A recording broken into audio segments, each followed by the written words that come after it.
Alaman din ng DOJ kung ano yung mga legal basis at saka kung may ba na nangyari doon sa mga sinabi ng ating dating Pangulo. Duly noted, Your Honor. Salamat po. Thank you. Thank you very much, DOJ Rep. We now proceed. Tapusin mo na natin. At din naman po yung sa armed forces natin.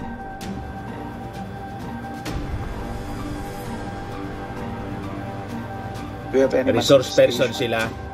Kinukunan muna ng mga Congressman Tupas, Honorable Congressman Gonzales, and esteemed nagpapagang mga balita at pagtalakay sa mga isyu na lipungan. Pulsa, opinyon, banat at paglalantad sa katotohanan. Pulsa, what you see is what you get.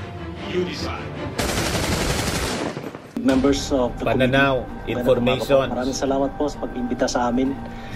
Just two very important manifestations. First, on our part, we do not have any knowledge. We are not privy of any gentleman's agreement.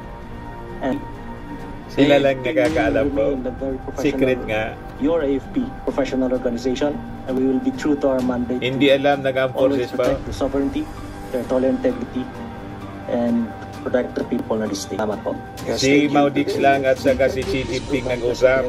History of BRP Sierra Madre. Sinubo yung buong bansa. Mr. Chair, Kinompromiso BRP Sierra po. Madre is a commissioned vessel of the Philippine Navy until today, and it was aground at Ayungin Shoal last May 1999 and remains there as our outpost protecting the second Tama Shoal or Ayungin Shoal. Yes. Based on its present condition, what will be the lifespan?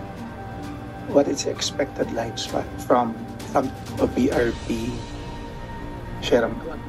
The lifespan of that ship can still be As an extended. outpost, of course. Yes, as an outpost, it can be extended as long as we are able to maintain and repair it, Mr. Chair. Are we in a position to repair it right now? As long as access is continuous there, we will be able to repair it, Mr. Chair.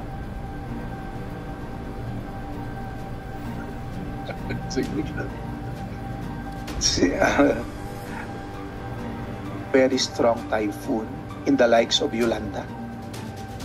Kung pwede pa niyang mag-withstand tingnan ng din natin strong yung welfare typhoon. ng ating mga sundalo doon.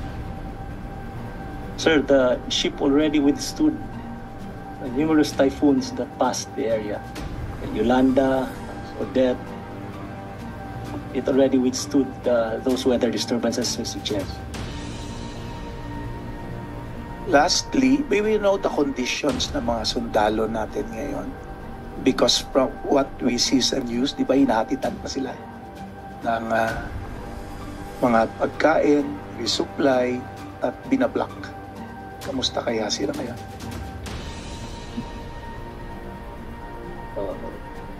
Based on the statements, the operational command in the area, our soldiers there are well equipped, they're healthy, and they will always be ready to stand guard at Ayungin Shoal and to continuously protect our sovereign rights, our sovereignty and territorial integrity there, Mr. Chair. So yan po ang sitwasyon ng ating mga kasundaluhan doon sa Ayungin Shoal sa BRP Sierra Madre. Maayos naman daw po. Ngayon mga kababayan, doon naman tayo at tingnan natin kung ano yung nangyayari sa Senado sa pagpapatuloy po ng PDEA leaks investigation. Ang sabi ni Bato, ngayon po yung last. Tingnan natin kung ito yung last. And yung mga resource persons, ilan sa mga resource persons na in-invite ni Bato, absent din. Biglang nagkasakit yung mga parang doon sa Kongreso kung ano-ano yung rason. So, tingnan natin dito ngayon. Dinig, mayroong aligasyon na may pagkukulang sa pag-iingat ng mga dokumento at impormasyon. Maliwanag na mayroong nagmalabis sa kapangyarihan kaya may PDEA leaks.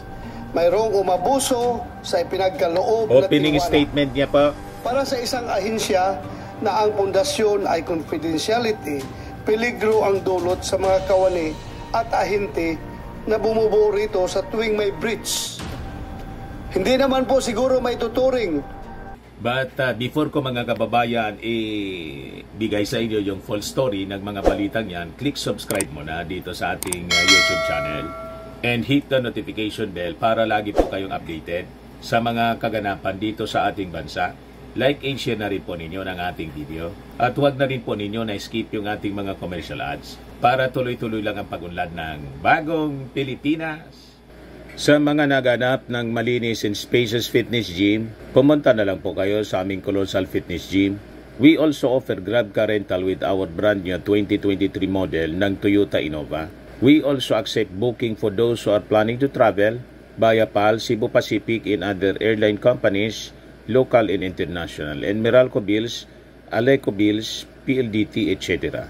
Ang Colossal Fitness Gym is located at 3rd floor Security Bank Building, Lanco Business Park, Legazpi City, Albay.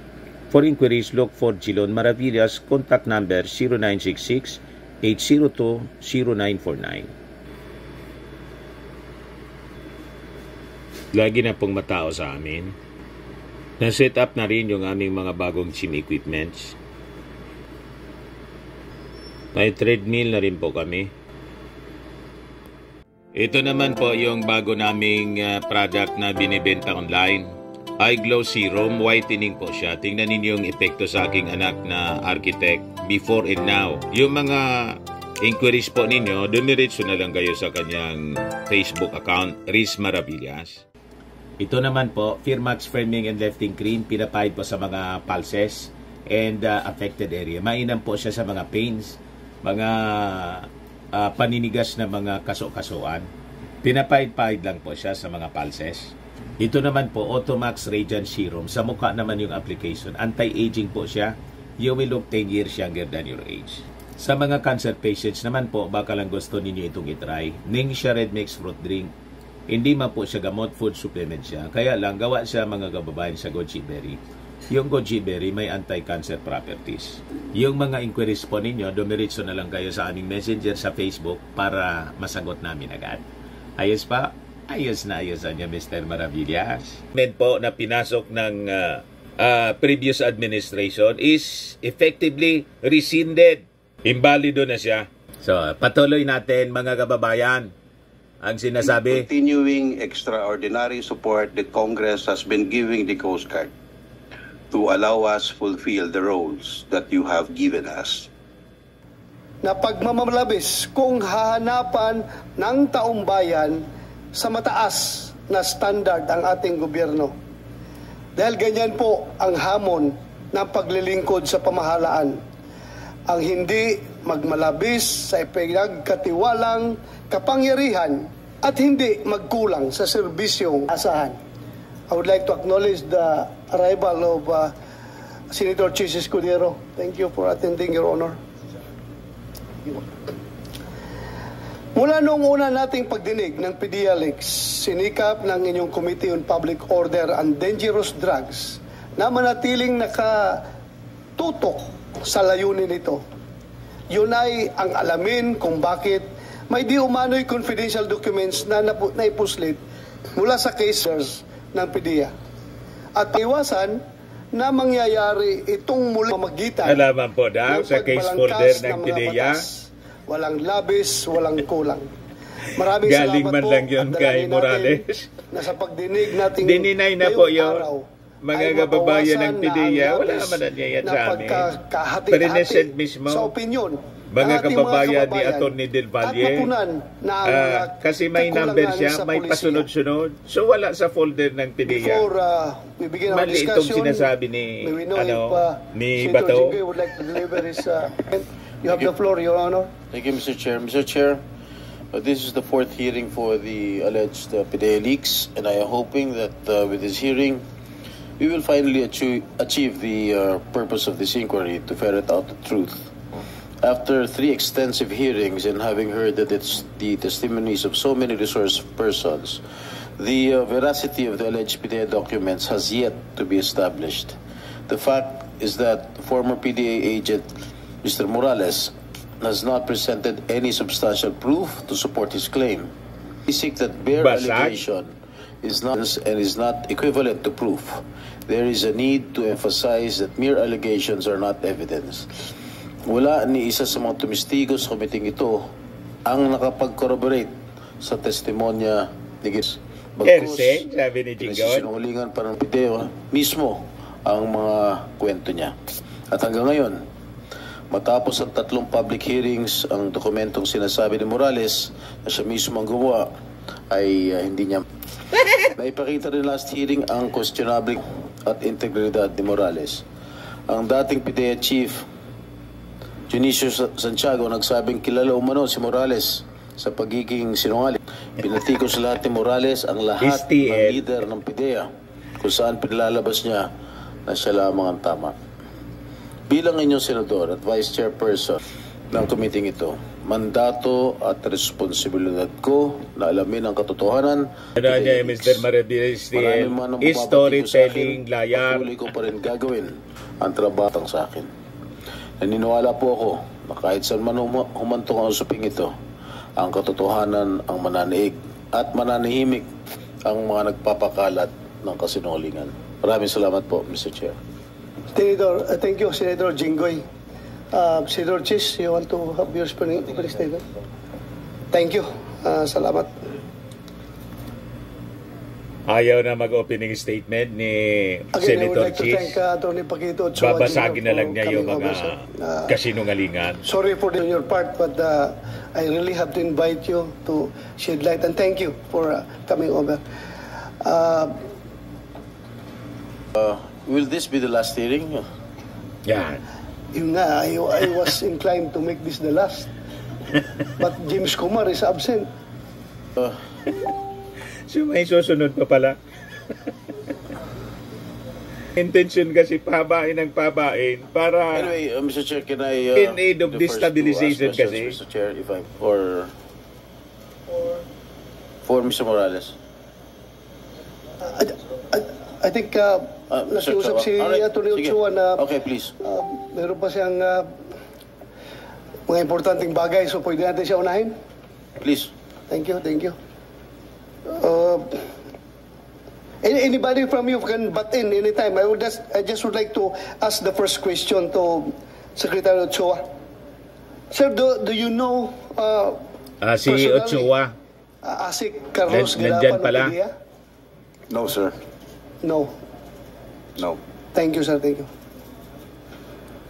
Executive Secretary During ni your time as the Pinoy. Executive Secretary, did the information regarding the alleged involvement of Ms. Maricel Soriano and Bongbong Marcos and other high-profile cohorts reach your office? No, sir. Thank you. May we know if you have seen the alleged pre-operation authority document signed by Mr. Morales, which is one of the subject matter of this inquiry? Not at all, sir. Arali po doon lang. During our first hearing, Mr. Morales claimed that Asik Yan ang sagot Galapan po. and the Straight. PIDEA to stop down against Ms. Maricel Soriano and Bongbong Marcos and other high-profile cohorts and disregard the request for pre-operation authority. Anong masasabi mo dito, sir? As I earlier mentioned, I don't even know him, and I don't recall of any occasion that we have met or even talked. So I completely deny that I have made those instructions as alleged. Thank you, sir. Are you aware Walang that napiga? sometime in 2013, Si Bato? CEO of Malacanang invited Mr. Morales for a briefing regarding PIDEA operations, including those that were halted? I cannot recall exactly if that indeed took place, but I only learned now when this hearing was conducted, and I somehow, but very, very vaguely, if there was an incident that happened, but I'm not so sure if, because it was never, I was never informed of such meeting, and even after that meeting, there was no report submitted to me in regard to what transpired in that meeting.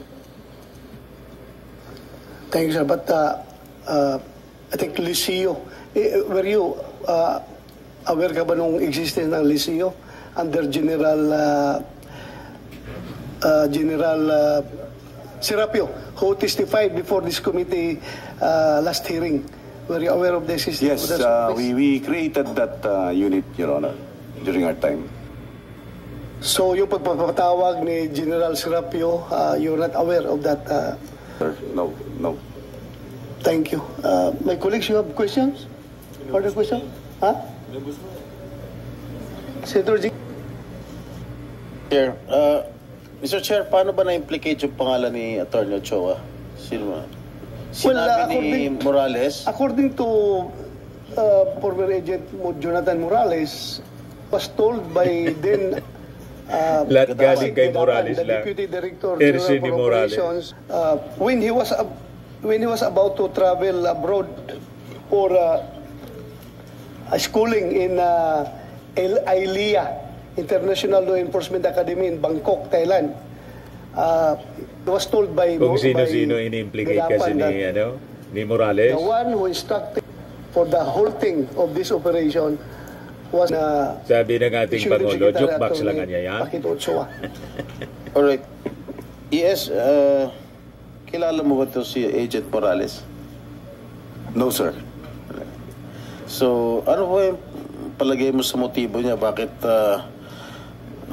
para tumistigo, tinawit ka nagbigay ng instruction na patigilin ng sa nasabing drug case noong 20? Do you think this is motive, Mr. Atty. Ochoa? I have absolutely no idea, sir. Well, alam mo, Mr. Chair, hindi naman natin pwedeng tanungin siya dapat dahil patay na siya. Nag-itsura ni Jonathan Morales. Ang Morales. sabi ni Agent Morales, sigadapan na niya para, tama ba?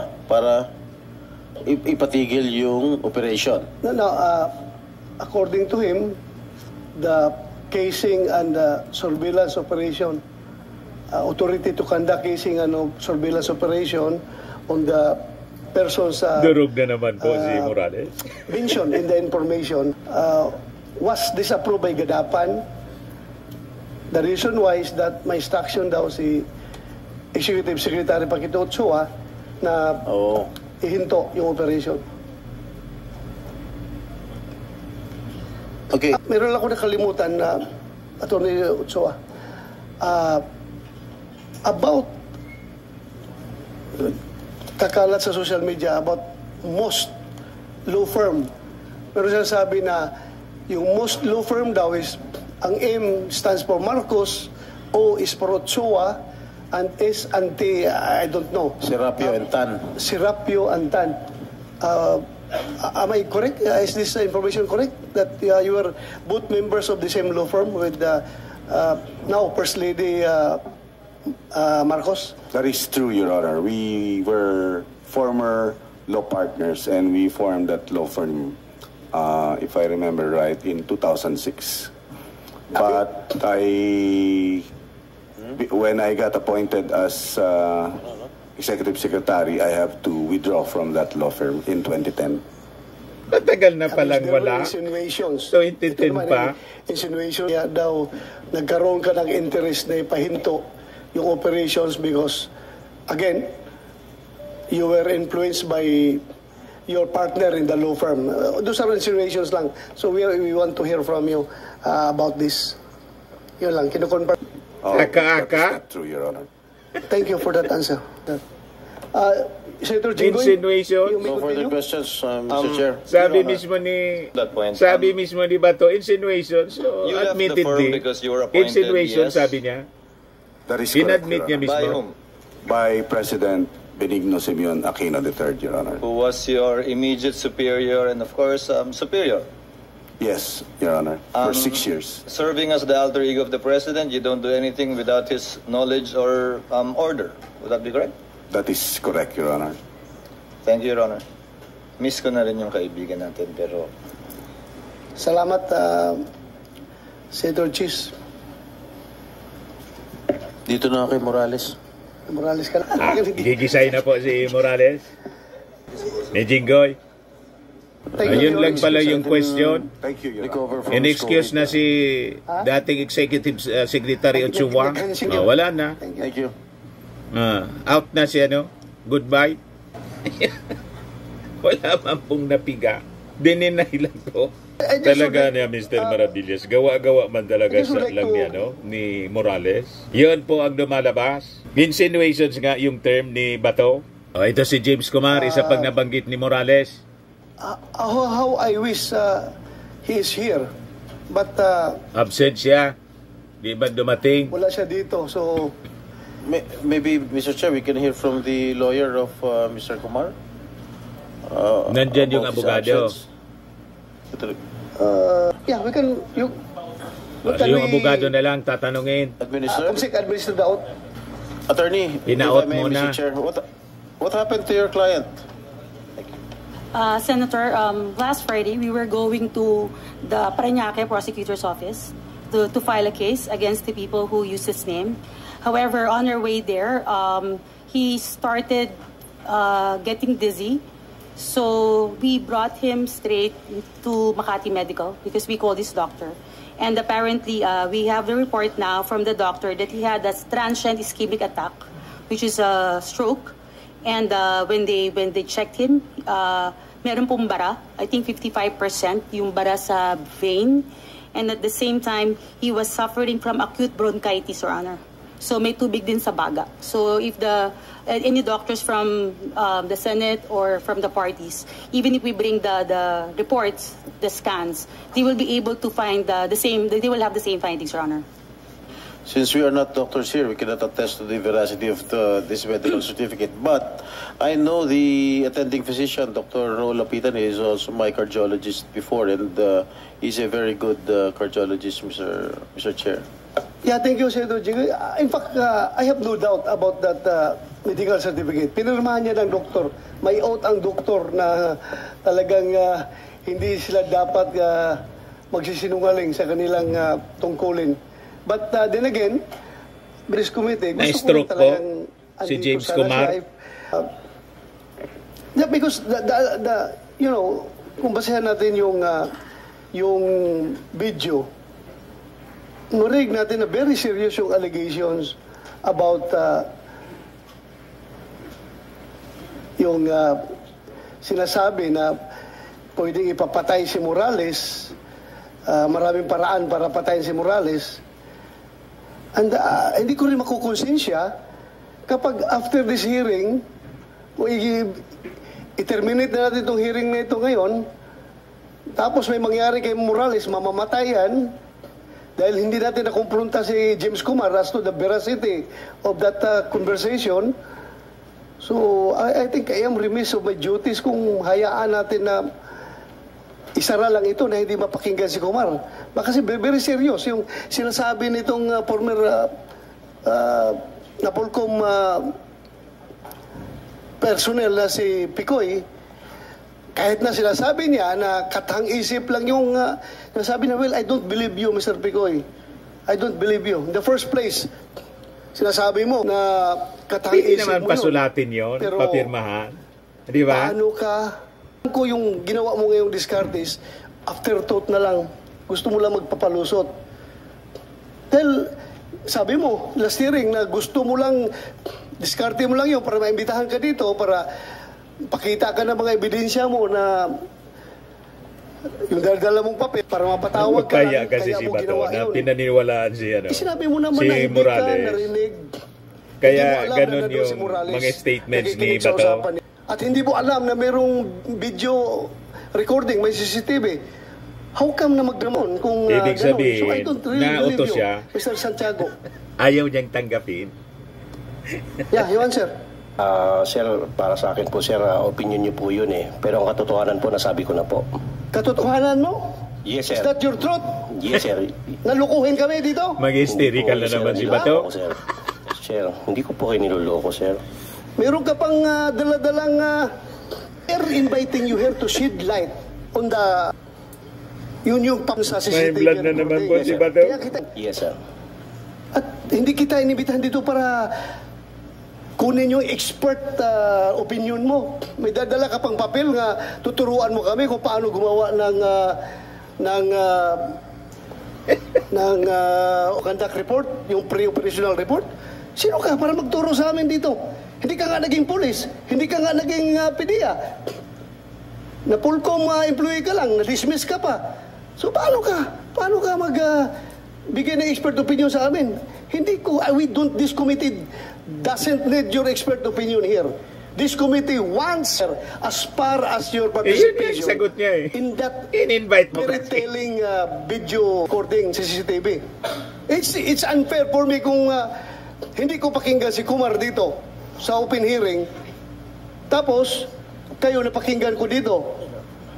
As your allegation na pwedeng patayin si Morales anytime, in any kind of method, in any manner, kung mangyari yan after the hearing, kasi you are claiming na talagang magaling ka, marami kang kaso. May binanggit ako 2 kaso mo. Ngayon, nagsabi ka pa, hindi lang yan, sir. Mukhang talagang parang nakasandal ka sa pader kung magsalita ka. Sir, kagaya po ng sinabi ko, sir, opinion niyo po yun, pero yung katotohanan po, sa akin po yun. Sinabi ko na po. So, ibig mo sabihin, totoo talaga yun? Na nanluloko ka lang?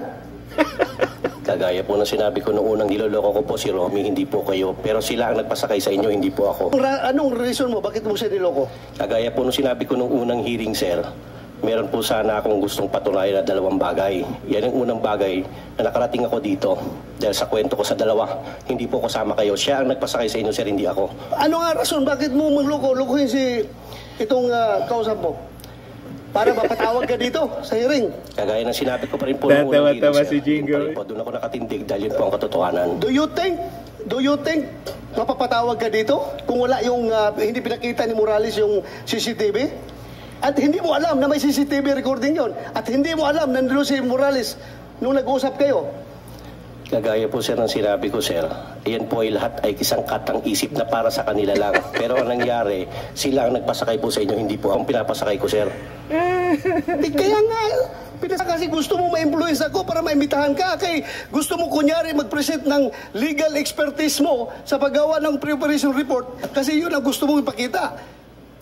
Hindi ko po akalain, sir, na, sir, sa totoo lang, sir, forgive me for saying this, hindi ko po akalain na papatulan niyo po yung ano ko sa kanila, sir, Po, para lang po talaga. Sinabi mo na nga, na yun ang objective. Hindi ko po alam, hindi ko po in-expect na papatulan yun para makarating ako rito. Do you believe, naniwala ka ba, maniniwala yung tao sa'yo? Yung kisa video na yon na mangloko ka lang? Depende po, sir, yan sa taong nakikinig, sir. Ang akin po... You are lying! Come again, sir? You are lying! Opinion niyan, sir, sa akin po naman yung totoo lang. From unang hearing hanggang dito. As chairman of this committee, I am going to cite you in contempt for lying. Any objection? Walang... Hearing none. I'm ready for You are cited in contempt. Kinontempt po. Salamat po, sir. Pumusok si Bato? Kumsik, you take custody of this person.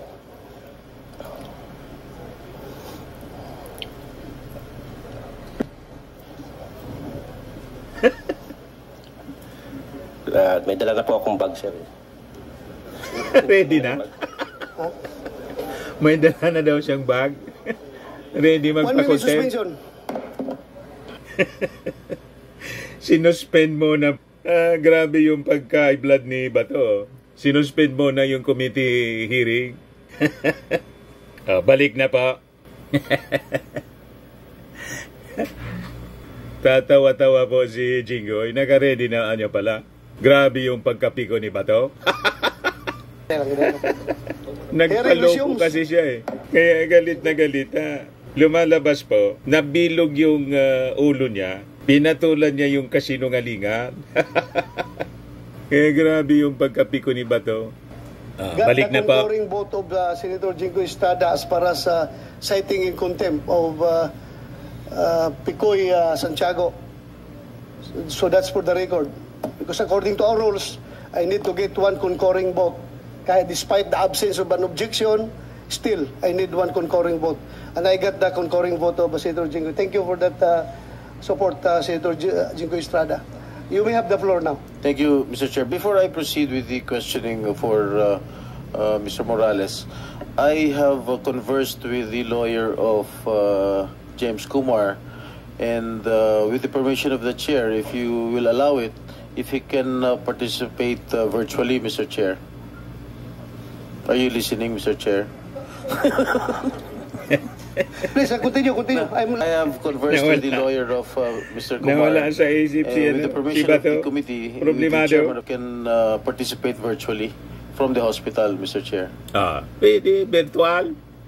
Well, he is within Philippine jurisdiction, and because of his medical condition, we can allow that, Your Honor. Sir, we are just getting the clearance now from Dr. Lapitan, Your Honor. All right. And we have sent already the link. Just a few minutes, Your Honor. Because Dr. Lapitan is in Makati Med naman, sir. All right. How many minutes are we going to wait? All right. While we are waiting, I'll just proceed with the questioning of yes, go ahead. Mr. Morales. Okay. Si Morales Mr. muna. Morales, bigyan na lang kita na isang pagkakataon pa para malinis yung pangalan mo. Yes, Tinanong Mr. kita Chairman. nung second hearing ng komite, if you misrepresented your sa personal data sheet na sinabit mo sa PIDEA that you were not dropped from the PNP roll and was not dismissed and suspended. Yung personal data sheet mo, yung PDS mo, was made under oath. Tama ba ako? Was it made under oath? Your Honor, nasagot ko na po yan, Your Honor. Just answer me. Was it made under oath? Lahat po ng sinasabit ko po sa PIDEA, particular po dun sa PDS, ay lahat naman po ay under oath. Alright. So kung under oath yan, so you misrepresented yourself. So malinaw na dun pa lang sa PDS mo ay nagsisinungaling ka. No, Your Honor. Sapagkat nasagot ko po na ako po ay nag-comply doon po sa hiningi ng recruitment committee doon po sa PIDEA. No. I'm not, wait. May I interrupt? I am not talking about your compliance. I am asking you if you misrepresented yourself. Dahil anong last hearing, question number 25, have you ever been separated from the service in the following modes: resignation, retirement, drop from the rolls, dismiss, termination, end of term? Sinabi mong no. Inuulit ko lang yung tanong ko sa iyo nung nakarang hearing. No, Your Honor. Hindi ko po wala pong misrepresentation na Mr. Chairman. Kaya natawag mo doon? Ito po yung merong yung recruitment committee, sila po yung nagpa-comply sa akin. May mga bagay po nung mga panahon na yon na wala po akong impormasyon patungkol po doon sa mga pinahingi sa akin ng PIDEA. Kaya po nung ako ay pinag-comply nila, ako naman po kaya po ako tinanggap nila. Yun naman po yun eh. Ang pagkakatanggap po nila base doon sa pagkakakompleto ko ng mga papeles. May mga panahon na mga katanungan na hindi ko po masasagot, gawa po, Your Honor, na wala po akong impormasyon o eksaktong impormasyon sa mga bagay na naitatanong sa akin. At ito po, Your Honor, ay aking na-comply. Ang PIDEA po, nung ako ay nag-apply, sila po yung nanghingi ng mga dokumento at ito po ay na-produce ko naman po, Your Honor. Sandali lang, malayo na yung mga sagot mo eh.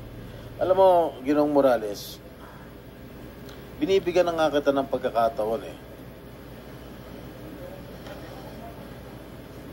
Tinanggap ka ng Philippine National Police. Sinabi mo, 1993 of April.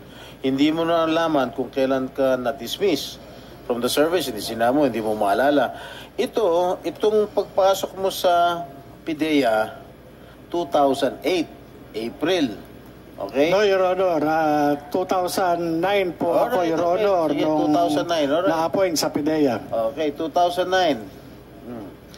Naalala mo, inadmit ka na 1993 sa PNP, na-dismiss ka ng 1994 from the service.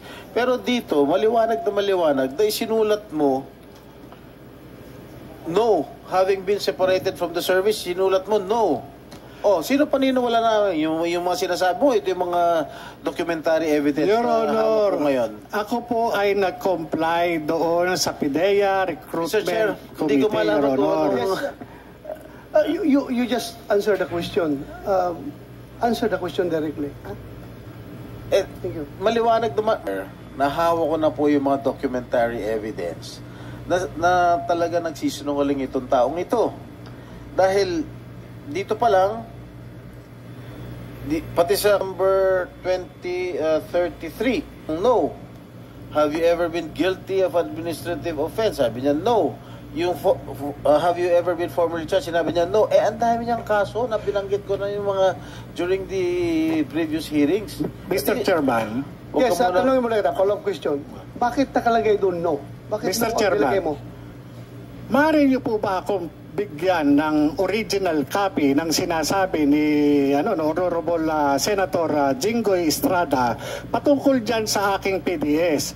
Sapagkat yung ipinakikita niya ngayon na PDS ay pawang Xerox copy. Your Honor, okay, may napakatagal na po diyan. At ito pong... Sige, kunin natin yung original yan. Original PIDEA, copy. submit you the original copy. Ang dami na nating hearing dito. Wala pang pinapakita kahit isang original si Ginoong Morales. Ngayon, siya yung manghihingi ng... Kung ano man kung kopya meron si Senator, naman sapat na po yun dahil nakakatatlong hearing na po kami na picture lang ng Xerox ang pinag-uusapan po namin at pinagbibigyan po namin ng panahon. Bigyan nyo rin naman ng panahon yung Xerox ni... wag na po natin pahabain. Yung PIDEA leaks nga pong document, Xerox, pinatulan. Pagtuloy ko rito ay source person, kaugnay po doon sa PIDEA leaks. Patungkol po doon sa... Okay na yan, that's given. But please answer that because... Pagkatapos, nagganap si Morales ng original. Yung credibility mo as resource person. Yes. Kaya please answer the question. Cause undue delay kasi hanapin yung original. Again, can the resource person kindly comment on the photocopy given by Senator Jinggoy or yung copy niya na photocopy, hindi original? Because that's what we've been doing all throughout this time anyway. So baka naman, unless malabo po kung malabo, kuha tayo na mas maliwanag na kopya.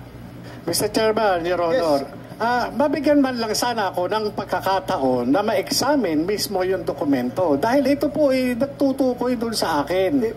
Paano ngayon kung tanungin naman tayo ng aking mga kasamahan na delaying po? Gustong pabain yung investigation? Alatado? Yung sa social media na mga dokumento na nagiging sinasabi ng PIDEA leaks. Kung hanapan tayo niyan, hindi rin tayo makaproduce. Ikaw hindi ka makaproduce. Sino pang involved dito? Maharlika. Damor hindi makaproduce. Maharlika. Siya nagpakalat yan. Wala siya dito sa Pilipinas. Paano ngayon kung hanapan tayo ng record? And I have already... Gumuguho na po? I have already... I have given my opinion on that particular document na talagang totoo yan dahil hindi yan lalabas kung walang original na kinuna ng Xerox copy. So, ganoon na rin ang nangyari sa papilis ni Senator Jinggoy. Your Honor, Mr. Chairman, ako po ay pinakitaan ng isang dismissal order kahit po wala yung twin due process. Katulad po yan, sinasabi nung nakaraang hearing, pinakitaan po ako ni General Lasso ng isang special order na hindi ko alam na ako ay sinasabi dismiss. Pero Your Honor, hindi ako naka-avail o naka-attend man lang doon sa pre-charge. Walang patawag. Wala po yung twin due process na dapat ay nakamit ko. Kaya itong sinasabi ngayon na PDS na allegedly ay gawa ko at sinubmit ko, Your Honor, Mr. Chairman, dapat ko rin malaman at ma-examine kung ano itong nakalagay dun sa dokumento mismo. Sapagkat yung pre-ops at saka authority to operate, ito po yung parte ng trabaho ko, Your Honor, bilang investigador. Ito po yung personal na kaalaman ko na may kaugnayan noong 2012. Kaya po, nung pinakita nyo po sa akin yung dalawang klase ng dokumento at tinanong nyo ko dun sa memorandum na inisyu ng March 10, 2012, ito po ay aking kinilala sapagkat alam ko sa sarili ko na ako mismo ang gumawa at ito ay ginawa noong panahon na nandun po ako sa PIDEA. Yun po, Mr. Chairman, Your Honor. Photocopy. Sinertify ito ng PIDEA. So I don't think we still need to have the original copy we submitted Again, before this committee. With the permission of Senator Mr. Yes. Morales, pakiusap na po. 3 hearing na po tayo, di ba? Ulitin ko litrato lang ng Xerox itong lahat ng to nagsimula. So maaari naman po mapagbigyan nyo naman si Senator Jinggoy. Actual na Xerox to, na certified copy pa na pwede nyo makita.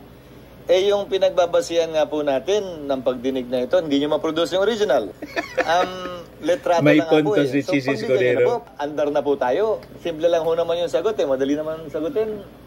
Your Honor, Mr. Chairman, yun pong sinasabi ninyo na hindi ko ma-produce yung original. Talaga pong hindi ko po ma-produce. Hindi po yun yung tanong, Ginoong Chairman. Can the witness kindly just address what is being asked? Pakinggan mo lang gusto yung... Malayo lagi sinasabi dito, Mr. Huwag kang Chair. lumihis sa tanong, please. Ang akin Paligoy-ligoy. po, bigyan niyo po ba si Senator Jinggoy o hindi? Para lumipat na siya sa ibang... Your Honor, hindi po. Your Honor. Hindi po siya katanggap-tanggap na ipresenta sa akin, Your Honor, sapagkat ito, hindi ko po siya makikilala na gawa ng ito ay Xerox copy, Your Honor. Mr. Chair, certified photocopy na ito ng PIDEA.